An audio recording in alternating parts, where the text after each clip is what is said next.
Assalamu alaikum agayın. Salamatсыңар bu көрөрман. Адаттагыдай көргөн билгендерден кеп кылалы интернеттеги. Мына кечөө биздин негизги темабыз могу ысык көл сатылабы деген теманы коюп атам да мен.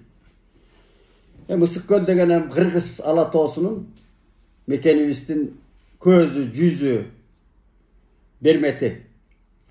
Султанбай Айжигитов, Балбак Түлөбаев деген депутаттар тартышып мына ал жөнүндө интернетте дагы бер жактагы катуу талкуу болуп атпайбы? Мен бул сапар Султанбай Айжигитов жагындамын.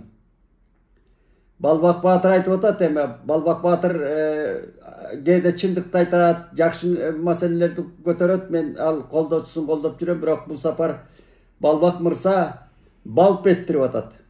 Мында орой айтканда балп ettирип атат да. Мында ойлонуп сүйлөш керек, ойлонуп колдош керек.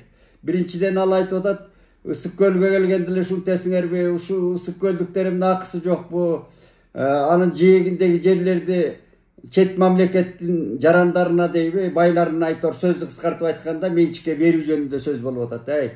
Балбак мырза, биринчиден ысык көлдүктөр үчүн эмес. Анда жерлердин баарын кертип алалыбы? Кыргыздын алакандай жерин кертип алалыбы? Ысык көлдүктөр үчүн, нарындыктар үчүн, ош-оштуктар үчүн, таластыктар үчүн. Мындай трайбалисттик сезимден өйдө болуш керек, иним. Бул трайбализмди мен дагы эле айтайын, мына эгемендикти алганда биринчи трайбализмдин желегин көтөрүп чыккан абабыз жанагы айтылуу Сааданбеков көлдүк депутаттар залдан чыгып кетебиз деп биринчи булгалаган, Акаевка бөөрүчүк жапкан ошо киши болгон. Көлдүк дегенде же нарындык дегенде, оштук деген ташташ керек. Алакандай кыргыз эли, кыргыз жери коогалуу замандарда жашап атабыз. Анан улам эле кайталап айтат, көлдүктөр деп. Ысык көл кыргыз элинин дөөлөтү, менчиги. Жалпы мамлекеттин менчиги. Анан эми ошо көлдүн жээгинен жанагыдай мыйзам кабыл алган атасыңар. Жерлерди чет мамлекеттин жарандарына, байларына берүү жөнүндө 49 жыл деп ар кайсынын башын чыгарып атасыңар. Мынабы 30 жылда бүт сатылып кеткен, бүт менчиктештирип кеткен мына эле сейил бактарды, парктарды ордуна келтире албай атпайбызбы азыр? Анан каяктан ысык көлдү эртең талатып ийесиңерби? Бул эмне деген саясат болот? Жерди мынабы үсөңгү куш, каркыра, кемпир абатты тарых тактайт. Биз азыр ал жөнүндө мына оозубузга, мээбизге жетишинче келген деңгээлибизге жараша ар ким аргандай айтып атабыз, бирок алдыдагы муун келет. Ал кыргыз жери, кыргыздын ар бир укум жери, бир карыш жери кетпеш керек. Ошолор кеткендер кетти дейли. Бирок ал сурагы болот. 40 жылдын 40 кызасы 40 жылда, кыргыздын кызасы 40 жылда деген сөз бар. Ал жер деген алтынга тете жер, эч кимдин атасынан калган эмес, жеке. Ал бүткүл кыргыз элинин жанагы салыштыруу образды айтып жүрбөйбүзбү? Канжыгага бутун сынган, бутун канжыгага байлап, согушуп, талкалашып жүрүп бизге таштаган ата бабабыздын асыл мурасы. Жер жөнүндө абдан этият болуш керек. Анан ысык көлдү бүгүн чачыратып, аргандай жанагыдай бир ойду тоону айткан, ойду тоону домдогон мыйзамдар токтотуш керек. Мына элдин кыжырына тийбеш керек. Мен ачык айтайын, жер үчүн өлгөн, жер үчүн жан берүүгө даярбыз бизде азыр дагы. Жерге этият мамиле жасаш керек. Жер сенин өмүрүң, жер сенин көрүң, жер сенин келечегиң. Бул толгон токой мисалдар бар. Кыргыз өз жеринен качып бозгон да учурлар болгон. Бирок кыргызды Кудай колдоп, өзүнүн кайраты, намыс бары үчүн кайра жерин келип, ушул көз жашындай болгон жерди бизге таштаган. Аны жөн эле азыр соодага айландырып, коммерцияга айландырып, чукуган токтотуш керек. Ар кандай кең касып, анста жерлерибиз бүт Италиядай болуп казылып, жаратылышы ыйлап турат туугандар. Мына азыркы президентибиз Садыр Жапаров ошол кумтөр үчүн камалган, кумтөр үчүн президент болуп келди. Biz emnege unutабыз keçөгүнү. Ал Кумтөр эмнеге тамтыгы чыгып калганда, эмне деген тиги мөңгүлөр кетти. Эмне деген ууну жамылып жатат Ала Тоо койуну. Ууну. Келечекте азыр эми улам кендерди касуу жөнүндө шоораттар жүрүп атат. Кенди казбай эле башка мындай иш жасап, мейин иштетип иш жасасак болот да. Билим дүйнөлүк азыр балдарыбыз дүйнөлүк мен какшап атам го. Дүйнөгө тарап алдыңкы фирмаларды, алдыңкы компанияларды башкарып атат. Банктарга жетишип калды. Эмне үчүн ошол балдардын тажрыйбаларын алып келип, сырткы Сингапурдун маселен, кени жок эле турган Сингапур. Бу телчигип кетти го, дүйнөгө таанымал болуп кетти. Ошондой тажрыйбаларды издеш керек да. Анан жерге эле асыла бербей. Жер деген бул эми өтө кобалуу маселе, өтө аяр маселе. Көзгө кандай, өзүбүзгө, жүрөгүбүзгө, көзүбүзгө, мээбизге кандай аздек мамиле жасасаң, ысык көлгө көзүңдөй карашың керек ысык көлдү. Эртең оюнчук эмес ысык көл. Мен ошону катуу айткым келет да Балбак мырзага. Жөн ойной бербей, ары бери. Ысык көлдүктөр үчүн эмес, кайталап айтайын, кыргыз эли үчүн, мекен үчүн, мамлекет үчүн, орток баарыбыз үчүн. Анан кийин мына кечөө депутаттардын арасында сөз болуп атат. Мен отурбалы ушу күлүп мына Бакыт Сыдыков деген мырза ошолорго келип ал орун басары жана мамлекеттик курулуш агенттигинин орун басары келип жооп берип атса, берки Орунтаев Нурдан жетекчисин сурап атат. Ал эмне өзү келбейт? Ал ызнос менен эле занимайся этип жүрөбү? Ызностон башка иши жокпу деп какшыктап отурушат депутаттар. Бүгүн ал Эрдам ким жанагы Нурдан мырза ойноп жасап атат. Ал президенттин көрсөтмөсүн аткарып атат. Бүт жанагы мен ысык көлдөн улам чыгарып атпайм. Бүт мыйзамды салып алышканда. Мына Ак үйдүн түйүнө салып алган. Суракматовдукун көрсөтүп атат, азыр ошого келебиз. Жанагы Ыдырыс мырза көрсөтүп атат. Бүт кандай 30 жылда аз эле калганда мамлекет ыдырай турган акыбалга келгенде.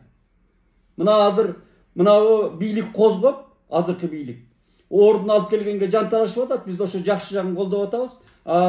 Мына жылуу креслого отуруп алып, депутат кээ бир мырзалар күлүп, мыйыгынан күлүп отурат. Нурдан Орунтаевдин ысыностон башканы билбейби дейт. Ошол мына балдар, жаштар келип ушу тартипке келтирип атат. Президенттин көрсөтмөсүн УКМКнын жетекчиси артынан кубалап, өзү барып тартипке келтире албай атпайбы? Алы кетти. Депутаттар тигилер ушунчалык күрөшүп атса, депутат күлүп отурат. Менчиктештирип болгон. Ал Бакыт мырзанын кээ бир маселе илгерки таржымалын касса көп маселе чыгат ал Бакыт мырзадан. Мен тетиги бир жолу Каракужур деген жайлоого барып көргөм. Бакыт мырза бир ойноппу, кандай бир Як-40 деген самолетту айдатып барып кыйратып салган ошол жака. Кыйратканда самолет. Эмне үчүн алар ошо боюнча калыш керек? Анан бүгүн Нурдан Орунтаев взнос менен эле занимайся этеби деп отурат. Ушундай болуш керек, тартипке келиш керек. Мына Ататүрк паркы тартипке келиш керек. Эки жолу бар деп айтканбыз аны. Биринчи жанагы мен таң калам кээде. Мына Апас Жумагуловду алып турушду, өкмөт башкарган кишилер. Медеткан Шеримкуловду алганбы? Ошол Бакыт Үсөновдун атасы да алган. Сыдыковдун атасы Үсен ака да алган экен ошол жерден. Ким алган ушу паркты көрүп туруп, ошондон баш тарткан эмес. Бүт ошолордон төлөтүш керек. Алардын мураскерлери турат. Азыркы 3-4төн колго өтүп кеткен, жанагы өзүлөрүнүн акчасын алган мигранттардын кээ бир арасында бар экен. Ошолор диргеп туруп, сотко салып туруп, ошол түпкү мыйзамды бускан кишилердин мураскер өлүп кетсе мураскеринен төлөтүш керек да. Антпесе тартип болбойт да. Эми мынабу Ыдырыс Исаков мырзага келейин. Мен эки сөз айтайын. Өткөн динимди мен үкамды кичине сындап атам. Жанагы мигранттар жөнүндө айтып аткан калпыс иштерин. Калпысын калпыс деп атабыз. Бирок бул жигит азыр эң сонун бир мына Бишкектин чекебелинен өйдө кыдырып, парктарын жанагы сейил бактарын бир аңтарып чыкты. Мен канча жыл жаздым ушу жөнүндө. Газетте илгери газетти киши окубай калганда мен мына Жаңы Ордо деген газетага, Азия Ньюска канча жаздым мен ушуларды. Ыйлап жаздым да. Парктардын баарын менчиктештирип алганда. Аламидин тетиги, Аламидин базарынын ар жагында парк бар эле Татынакай. Кычан Жакып деген паркты дордой алып алганда. Акчанын күчүнө салып алды. Жүрбөй президенттин жанында ошо кишилер. Президенттин жанында жүрөт го көбүрө. Ал теңчилик болуш керек эртең. Апас Жумагулов өткөндө президенттин жанында жүрөт. Ошолор жанагы Ататүрктү биринчи бузуп, карактап алгандар ошолор орой айтканда мындайда. Анан бүгүн мага тийбеш керек деп, биякта депутаттар коргоп атат, чыгып алып. Тийбесең мыйзам ордуна келбейт аны. Мен айтып коеюн. Мен билген акылым ушул. Эгер да аны азыр аяп тийбей койсоң, кандай талап кыласың башкалардан? Илгери карактагандардан, тоногондордон, уурдагандардан талап кыла албайсың. Баарына текши ревизия болуш керек. Жанагы айтып жүргөн кыргыздын макалы ошолдан. Житкен окто аткан ок табат деген ошол. Азыр ок атылып атат мындай образды айтканда. УКМКнын жетекчиси катуу киришип артынан сая түшүп атат. Президенттин көрсөтмөсү менен деп. Анда баарын ревизия кылыш керек. Баарын ордуна келтириш керек. Ошо мыйзамдын чегинде болсун.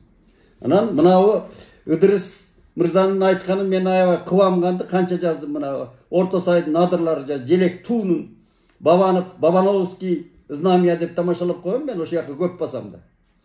Ошол туунун айланасынын баары мисте, биргесте Усуалиев, андан мурунку доорлорду Эссирдин убагы дейилчи кыскасы. Усуалиев деле айта бербей. Эссирдин убагында бүт ошол адырлардын баары жашылдандырылган. Мынабы Асанбайдын ар тарабынын баары жапжашыл токой болчу, шалба болчу. Мындай айтканда фауна болчу, фауна. Мынабы фильтрлеп бизге бүт ушул шаар тазалап турган аба, көк жашыл майсаң болчу. Шунун баарын талкалады да. Качанак президенттердин убагында. Ал мэрлер эле күнөөлүү эмес, президенттер да күнөөлүү. Акаев 15 жыл башкарып турган, Бакиевдин убагында аябай берилген жерлер. Андан кийинки берилгендердин баарын касыш керек. Мэрлер эмес, мэрлердин үстүндө турган кишилерден сурак сураш керек. Баарын комплексно сураш керек. Ошондо мыйзам болот, ошондо биз Сингапур болобуз.